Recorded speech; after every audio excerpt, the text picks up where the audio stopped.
Prime Minister David Cameron said his renegotiation of Britain's ties with the European Union was bloody hard work and refused to rule out campaigning for a British exit in a referendum if other EU leaders failed to grant him the concessions he wants. As his ruling Conservative Party gathered for an annual meeting, Cameron urged his party to be patient over Britain's relationship with Europe ahead of a vote on membership which he has promised by the end of 2017.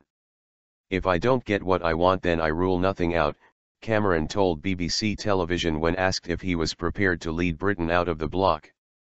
"But I am confident we will get what we need," he said in the northern English city of Manchester, where arguments over whether Britain should remain an EU member have overshadowed domestic announcements such as paid time off for older workers to look after their grandchildren. For at least a generation, Cameron's party has been riven by a conflict over Britain's relationship with Europe that contributed to the downfall of both Margaret Thatcher and John Major, the last two Conservative prime ministers. When asked if Britain was drifting towards the EU exit, Cameron said, "I am trying to get for Britain the things that we need, and obviously once I have got them I will turn around and make the case for staying in a reformed Europe."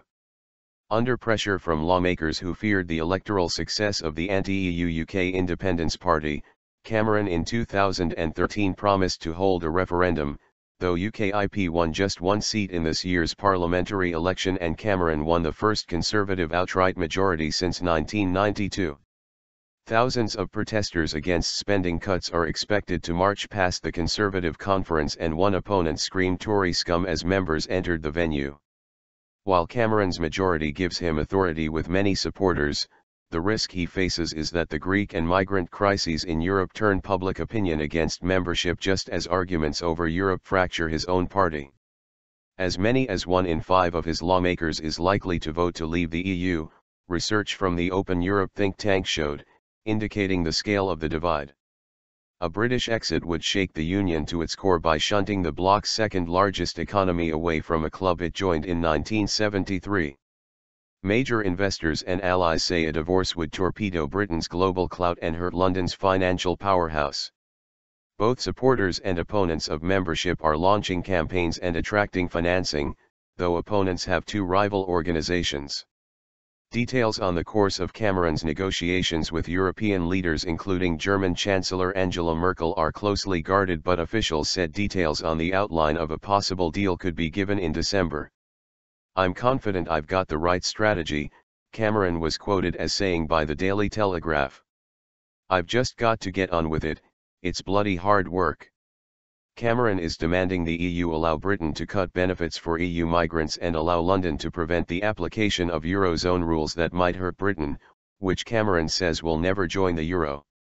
He said on Sunday that Britain did not want to be part of an ever-growing political union and that member state parliaments should be able to jointly block proposed EU rules.